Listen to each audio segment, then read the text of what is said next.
Halo semuanya, kali ini Berham mau tanyakan barang apa yang digunakan dalam suatu peperangan. Papa yang jawab, senjata. Kalau perang tanpa senjata, berarti adu kekuatan satu lawan satu atau keroyokan. Berarti tidak ada kemenangan yang berarti. Pertanyaan Berham selanjutnya, kalau iblis berperang itu senjatanya apa? Senjata setan yang paling ampuh adalah menghancurkan orang percaya agar tidak peduli terhadap firman Allah. Kalau Berham amati, semakin banyak orang tidak peduli dengan firman Allah. Itu bahaya besar. Mari teman-teman siapkan diri dengan firman Tuhan. Kita jangan ikut-ikutan. Mari bertekun dalam pengajaran mengenai penguburan Kristus. Kristus harus mati dan diletakkan dalam debu maut. Siap anak-anak, kita bersama menantikan saat penting ini ketika kurban Yesus diterima oleh Bapa.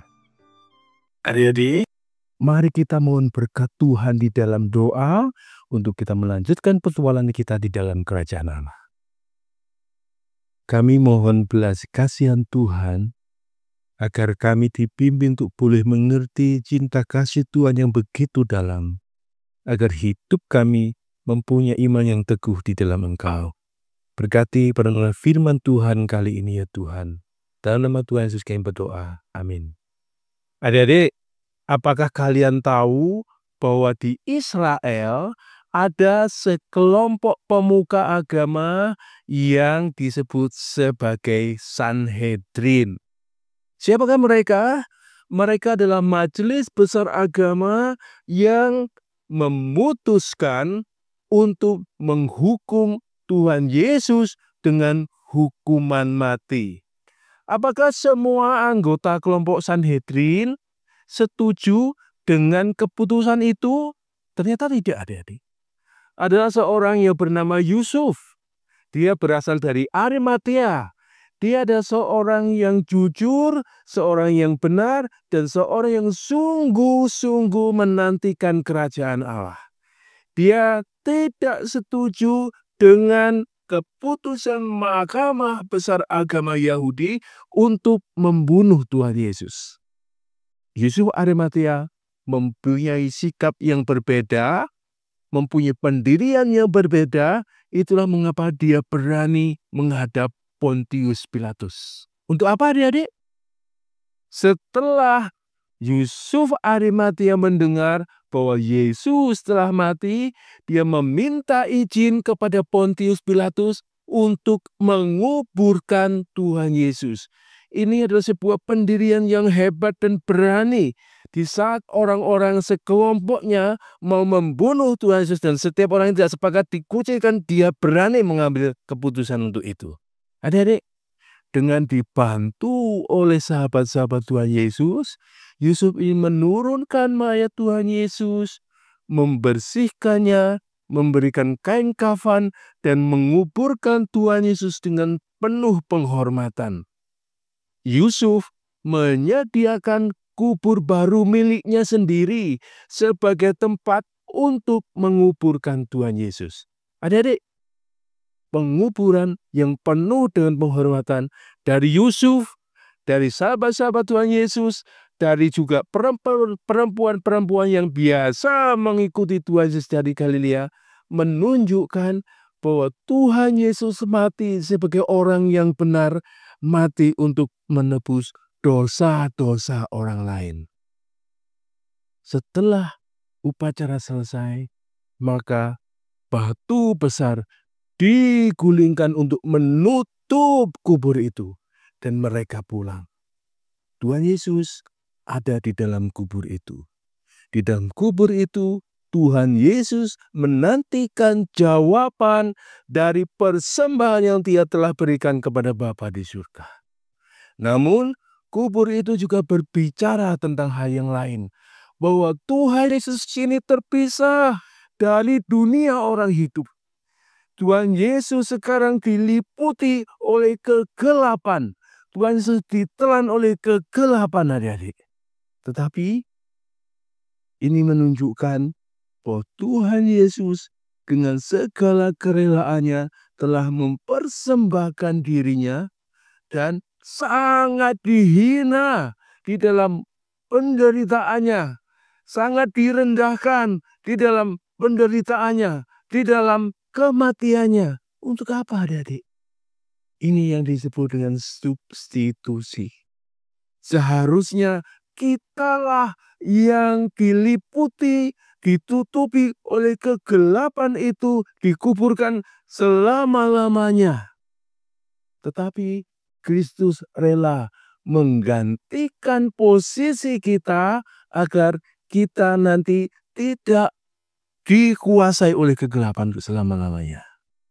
Tuhan Yesus menantikan jawaban dari Bapa di surga. Dan tidak lama lagi jawaban itu akan diberikan. Tidak lama lagi Tuhan Yesus akan bangkit kembali dalam persekutuan di dalam terang dengan Tuhan selama-lamanya. Dengan demikian, Tuhan Yesus juga akan memberikan persekutuan dari orang-orang yang percaya kepadanya dengan Bapa di surga. Adik-adik, dari petualangan kita kali ini, kita melihat bahwa iman kita seharusnya adalah iman yang teguh. Mengapa? Karena Kristus telah menggantikan posisi kita. Kita yang seharusnya dihukum, kita yang seharusnya dikubur, kita yang seharusnya masuk dalam kegelapan yang kekal. Tuhan Yesus menggantikannya. Namun, nanti setelah Tuhan Yesus menang, itu juga membawa kemenangan kepada setiap orang yang percaya kepadanya. Adik-adik, ini adalah sebuah berita sukacita. Dan biarlah kita juga membawa berita sukacita ini kepada banyak orang. Karena banyak orang yang masih dikuasai oleh kegelapan. Kiranya Tuhan menolong kita untuk menjadi orang-orang yang berani mempunyai sikap menyampaikan kabar sukacita, menjadi saksi Tuhan di tengah dunia ini, untuk merebut mereka yang hidup di dalam gelap, untuk menjadi milik Tuhan, masuk di dalam dunia terang, yaitu persekutuan yang indah dengan Tuhan. Amin. Mari kita berdoa. Bapa di surga, kami bersyukur, kami berterima kasih kepada Tuhan. Karena Engkau menganugerahkan Tuhan Yesus yang rela direndahkan di dalam penderitaannya, yang rela direndahkan di dalam kematiannya, untuk menggantikan kami orang berdosa yang seharusnya mendapatkan penghukuman yang kekal. Bapa, biarlah kami hidup penuh dengan syukur kepada Tuhan. Biar kami hidup penuh dengan kesetiaan kepada Tuhan yang telah menggantikan kami.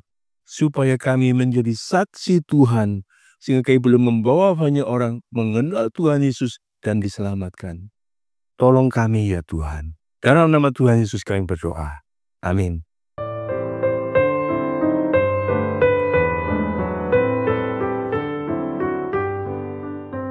Ketika orang terkenal mati, maka banyak orang melayat.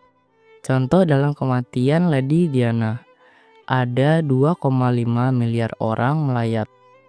Apakah teman-teman anggap bahwa hal ini merupakan kematian yang paling luar biasa? Ketika Yesus mati, semua kenalannya tidak berani datang.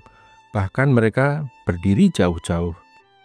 Mungkin tidak ada keberanian untuk menentang kebencian orang yang tidak ingin Yesus dikuburkan secara layak.